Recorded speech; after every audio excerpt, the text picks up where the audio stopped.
At 2 days old, we found out in the hospital when she failed the hearing screening test for the second time.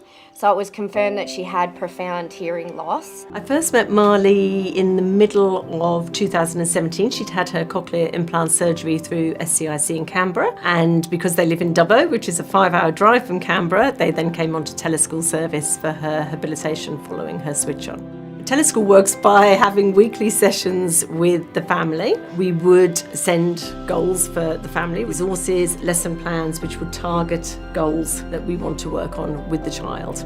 We love Dubbo, got all our family and friends here, which got us through those first few months of when there was a lot of unknown, and we both work in Dubbo, we've both grown up in Dubbo. We're not disadvantaged just because we live out here. We're lucky that we can have teleschool. I think the special thing about RIDBC Teleschool is that we do reach families that don't have the opportunity to have any other support. The thing that I think is so special about RIDBC is that it is so family focused, and we empower parents to be their child's main advocate and their main teacher.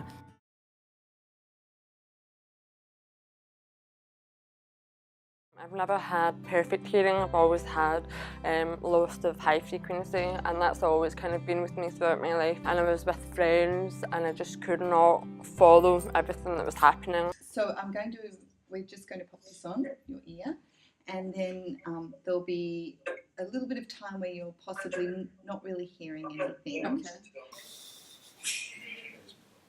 We've just checked all the 22 electrodes that are inside her cochlea, and everything's working beautifully. Let's give it a go.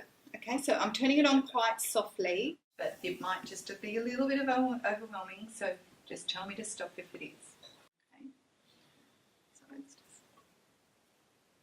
Okay, so there's a little bit of sound coming through at the moment. I'm not sure whether you can hear anything. I'm hearing. You're hearing? Okay. So what are you hearing? Is it soft? That's loud. It's loud? Cool. It's not making sense now. Like, I can hear me, but I can hear the sound behind me as well. That's so normal. That is so normal. And don't stress. It's not always going to be like that. It's just your brain adjusting to all this stimulation that's coming through that ear. It's crazy. Well done. Well done. Go. Hi, Mama. Hello. I can hear it. Like, it doesn't sound like a voice though. That's okay. It's just You're hearing it. Weird noises. Help up. Good boy. The boy knew the game. The boy knew the game.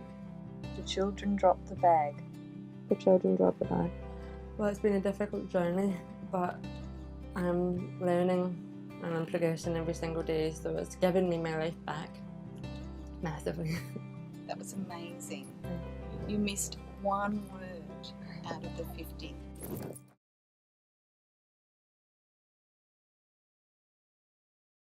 Okay, so Jodie, can you make some loud sounds at your end, and we'll just make sure they're not too loud.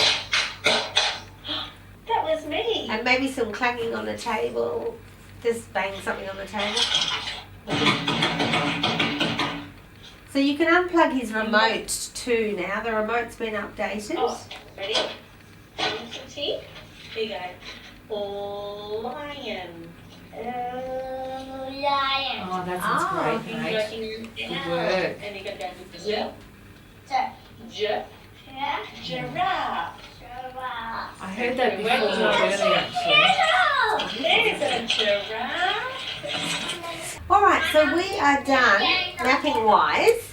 I'm so pleased with how he's going. It was so lovely to see like his clarity of speech and his language, and he was so good at concentrating today. It was, he's really growing. I feel like I don't have to translate for him all the time now with other people. Like other people can actually understand the main idea out of what he's saying in English, whereas he felt like he'd be repeating back everything he used to say. His maps are fairly stable. I mean, even though I've done some fine tuning today, because I think he's able to tell me more accurately what he's hearing, basically his maps are very stable and all his electrodes are working well, so both his implants are really working well.